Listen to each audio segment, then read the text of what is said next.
Welcome to the Mindfuckery podcast, which is featured in FeedSpot's top 10 of emotional abuse podcasts.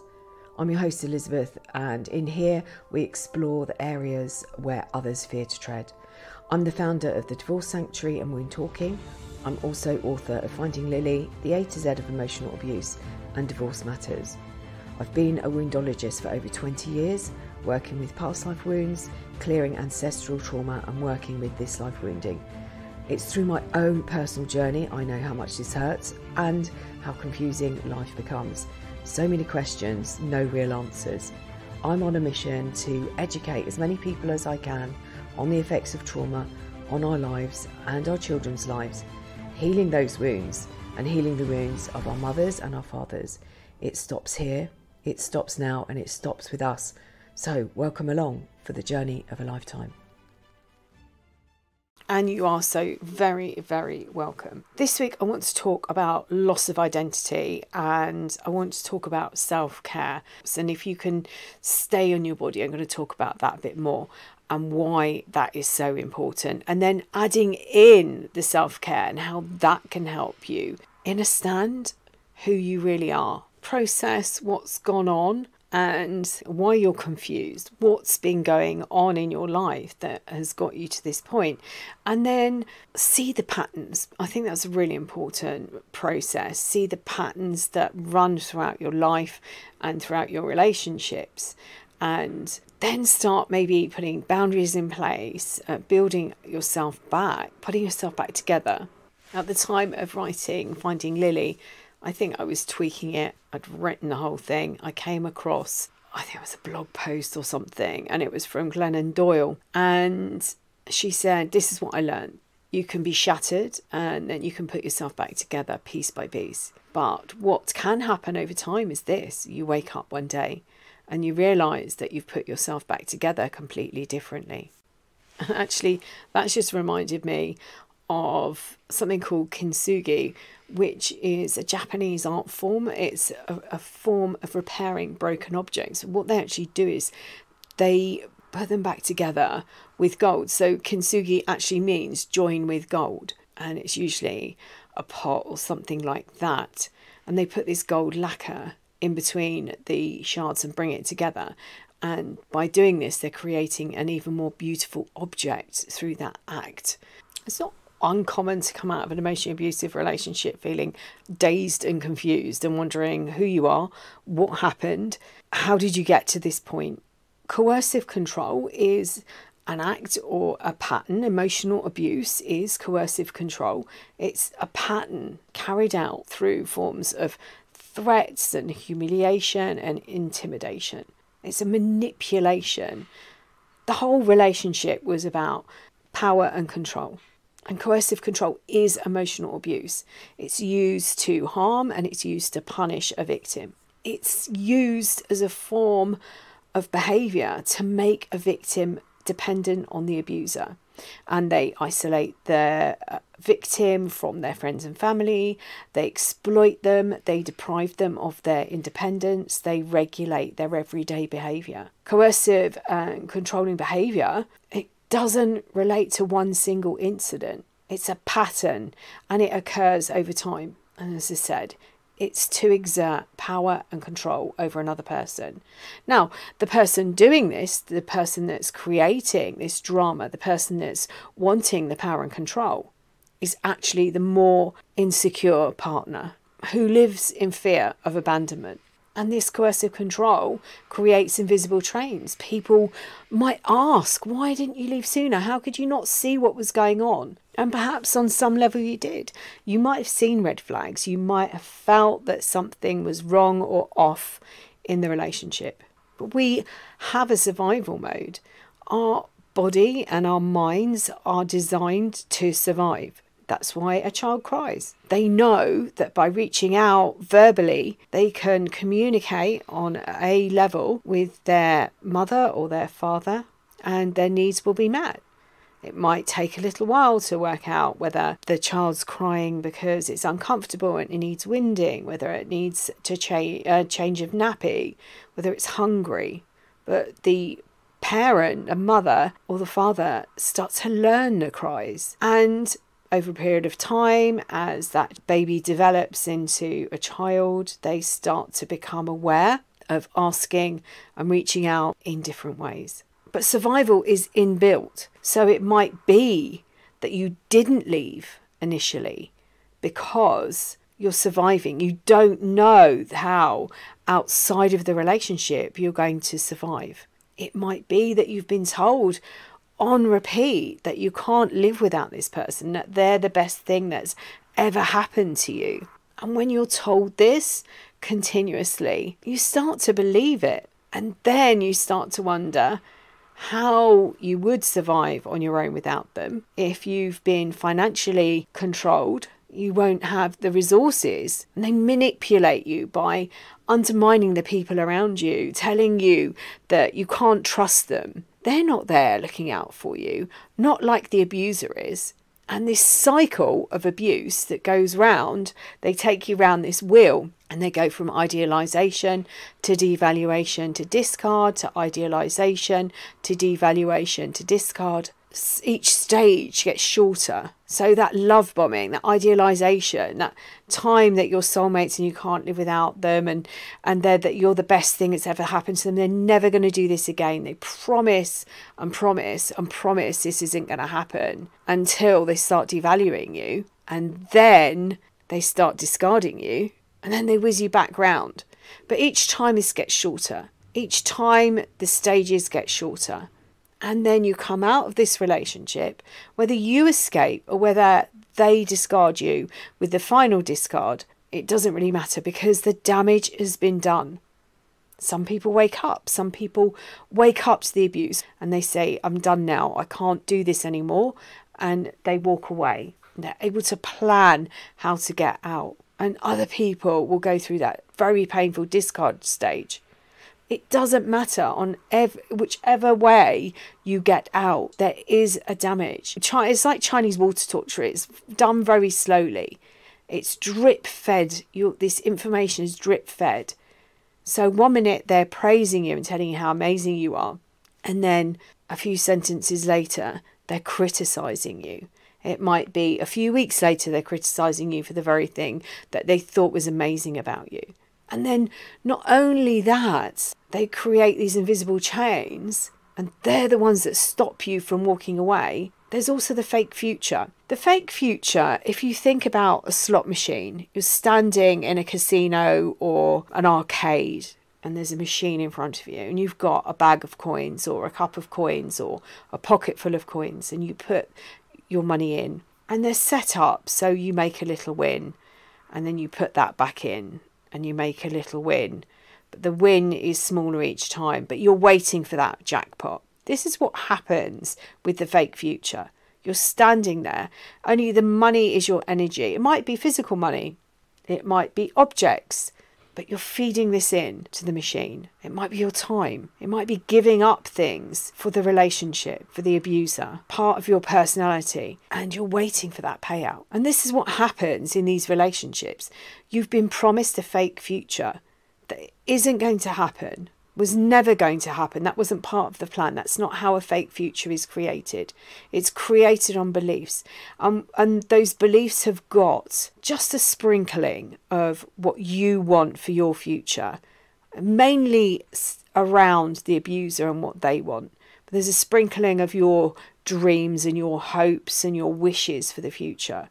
How you want to spend your life, your retirement, how you foresee your future. It isn't real. It was never going to be real, but it was so believable. And that is why you stay. One of the reasons you stay, you go to move and then something happens and they do something and they remind you of this future. It's like the carrot, dangling a carrot over a donkey. They dangle that carrot. You're waiting for your next hit of hormones because they get you hooked up to the oxytocin and the dopamine hits. You found yourself in a manufactured world, a life that was created, and you're living in fear.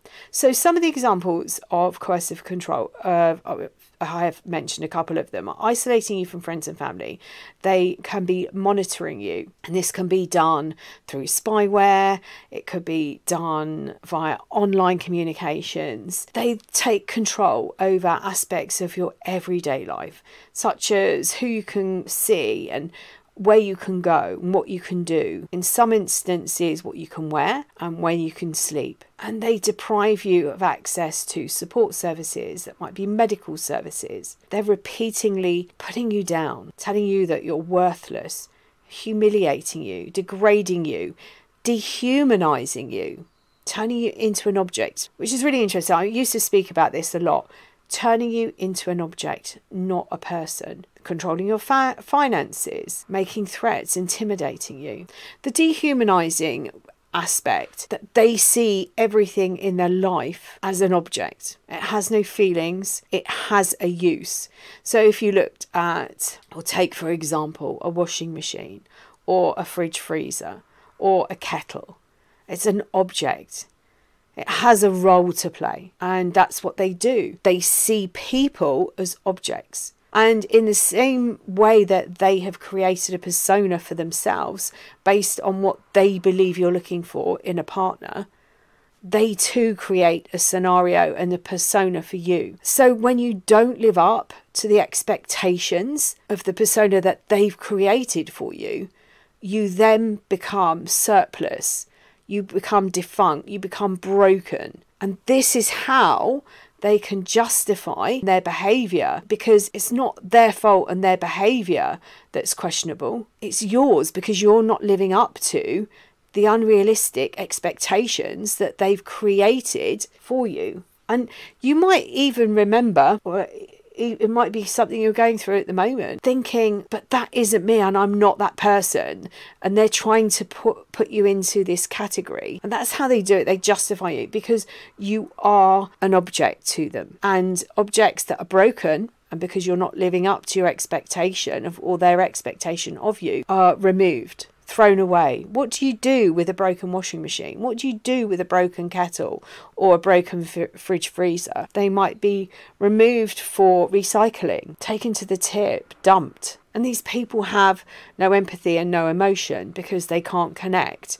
They've never had or never been in a position where they've gone through certain developmental stages and they've broken away and seen themselves as an entity. They have to be with another person.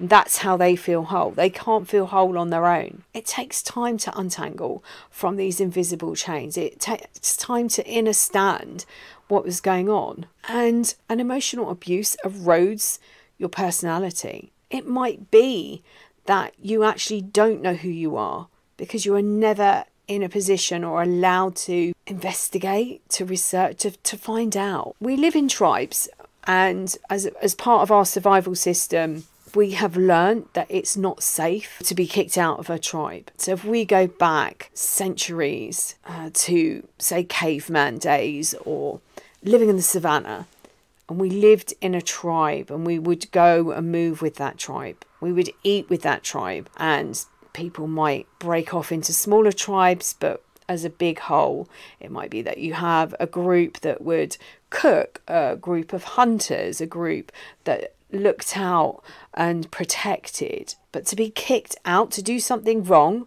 and to be kicked out of that tribe really meant that you probably weren't going to survive on your own. And this is this innate survival that is it's inside us. We respond and we react. In fact, we probably react rather than respond. And once everything's calmed down and we can start to think about how all of this stuff comes together, how we're going to move forward, it might be a reaction that we're coming from. And that survival reaction might be that the abuse is going on. I will stay where I am. It's safer because I know the terms. And this is why a lot of people go back to these relationships, because it feels safer in the relationship than it does out of the relationship. And it's the same. It's this survival from being removed from a tribe, a person trying to survive on their own, probably meant death. It doesn't now. We could go off and we can live separately. But this is a survival mechanism that's built into our DNA. Our brains are wired to survive. Children cry so that they get fed and changed. Their needs are met. So out of that relationship where it feels unfamiliar, and the brain has been fed this information that you won't survive without them, they're the best thing that's ever happened to you, and you list the things that you heard. Your brain has been trained to listen to that information. So every time something different comes up, it feels weird, it hurts, it goes against what you've been told. And this is where the cognitive dissonance comes in. And I talk about these, like, it's the two sides of this, your brain coming together like clackers, and the information that you've been told by the abuser, which is probably a lie, there might be an element of truth in it, is clashing with the truth that you're finding. And a lot of people then go back into these relationships because they can't cope. They don't know how to survive on their own because nothing seems safe. And in the relationship, even though it's unfair, it feels safe. And what do we want to do? We want to survive. And this is why some of the most important things that you can do for yourself with self-care are things like breathing. Learning how to breathe. It sounds the most bizarre thing. Do it every day. I do it when I'm asleep. Learning how to breathe and turn off some of the internal dialogue that's going on. Box breathing. I'll put the links in the description. And when you master box breathing, you can start to reprogram your brain by changing the counting into positive affirmations. So initially with the rumination that takes you out and you spin and you can't think, and the emotions inside you are screaming, your mind is screaming, everything hurts. From your nerve endings, your skin, this is trauma, everything hurts. But learning to come into your body, the body is the safest place, believe it or not, it's the safest place you can be.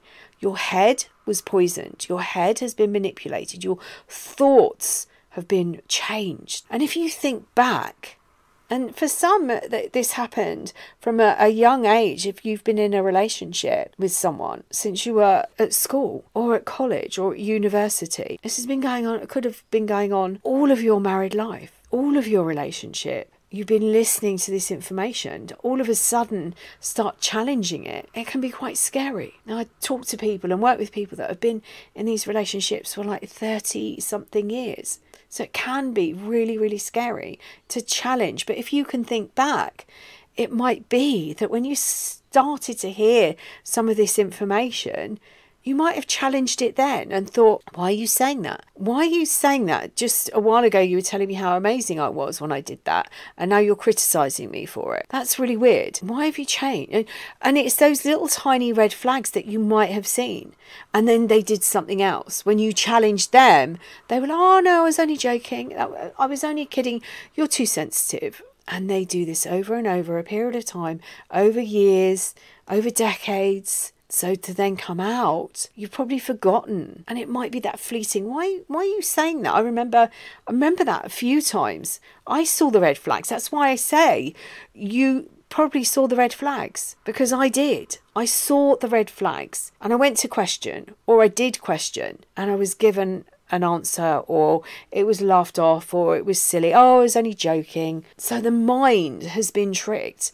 And when you have got all this information and you actually don't know which bit's true and which bit's not true, being in your body is the safest place. You can allow your mind to calm down and stop fighting with each other. And once you're able to do that, you're also able to calm down your nervous system, regulate everything, and then you can start to process. So some of the self-care, breathing, box breathing, is counting. Pick your favourite number. It might be 6, it might be 5, it might be 7. You breathe in and you count. There are a couple of things going on here. 1, you're regulating your nervous system. 2, you're focusing on counting, and you should be able to stop the thought process because you're focusing on doing something else. So when you're wondering what they're up to, or you've got it all wrong and they weren't the abuser, you were the narcissist, or you're the abuser, perhaps you've got it all wrong and they were right and you've made this big mistake. By counting and breathing, you can start to counteract that for the moment, to give yourself the clarity. And that's what we're trying to do. We're trying to stop the confusion. So counting, so you breathe in and count 1, 2, 3, 4, 5, 1, 2, 3, 4, 5, 6, whatever the number is. And then you hold your breath, and you hold your breath and you count for the same amount of time. And then you breathe out, counting to the same number. And then you hold your breath and you count again. And you keep repeating this. Another thing you can do at the same time, incorporated, or you can do both of these things first thing in the morning, middle of the day, every hour. Stay in your body is the most important place to be. Honest Conversations was a game changer for me. And I will be releasing the course that I ran over the weekend as a downloadable course. I will be editing that shortly, and that will be available. And then journaling. Now, I've also got I think it's 34 journaling prompts. It's a free downloadable thing, as well as a self-care book. Journaling is amazing for helping you. Writing your story is another thing that is really, really helpful. So get yourself into your body, particularly if you have a bout of rumination where you keep going over everything. This is all my fault.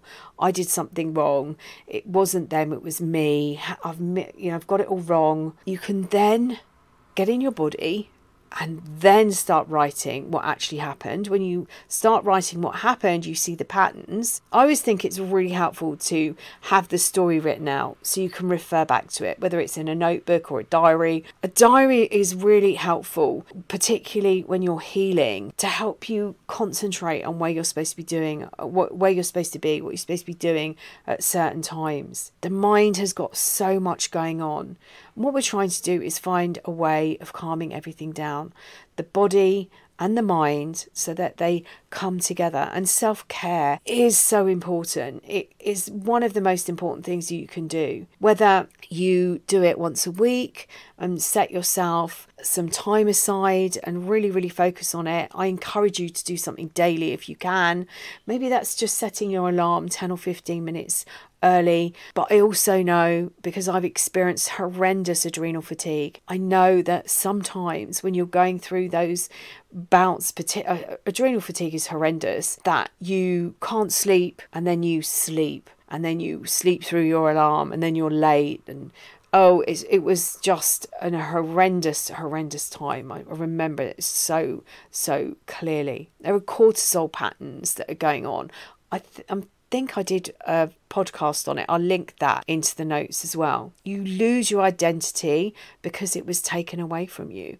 Because for you to have an identity means that you're a person, an individual. Remember, the abuser has created their persona. They've created and made a persona based on what they thought you wanted. But what they've also done is they've given you a persona, and they've eroded your personality. They've eroded your life, everything, your belief system, your boundaries were broken. Because they've tried to change you to have you fit into the person that they wanted you to be, which isn't actually a person, it's an object, because they dehumanize you, because it's easier for them then to discard you because you're not fit for purpose. Like the kettle that's scaled up, or the washing machine where the drum has broken, or the fridge freezer where the freezer is just over freezing, the seals have gone. So start looking at what you can do. And these simple things, grounding, just see roots coming out of the bottom of your feet and going into the earth. And it doesn't matter whether you're 10 floors up in a flat, you can still visualize them going in and down to the earth, like a tree has roots that are solid and stops it falling over. You can visualize the same thing. And then you can visualize the nutrients coming up from the earth, nurturing you. Being in your body, I promise you, is the safest place that you can be. I will put the links to my book on self-care, my journaling book, my grounding meditation, my breathing meditation, and I can't think of anything else. I'm sure there will be something else that I can put in there that will help you. Grieving the past, the present and the future is really helpful. I'll put my workbook, the link to my workbook for that in there as well. Find a little space within your home, and your body will automatically, at any point you go there, it will start to recognise that as a safe space. So start looking at things that you can create. Create rituals over routines. Rituals have more purpose. They're luxurious. They have more meaning and purpose. A routine, you can think, well, I have a routine in the morning, I have a routine at work, I have a routine. Whereas a ritual has, you can do something, even making a cup of tea in a certain way.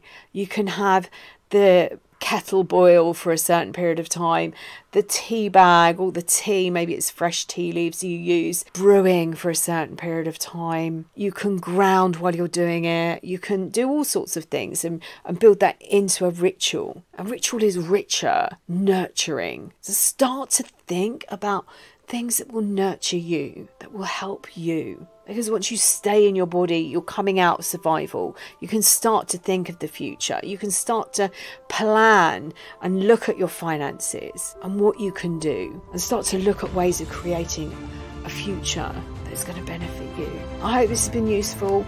I hope it's been really, really helpful. And as always, I'm sending you loads and loads of love until next time.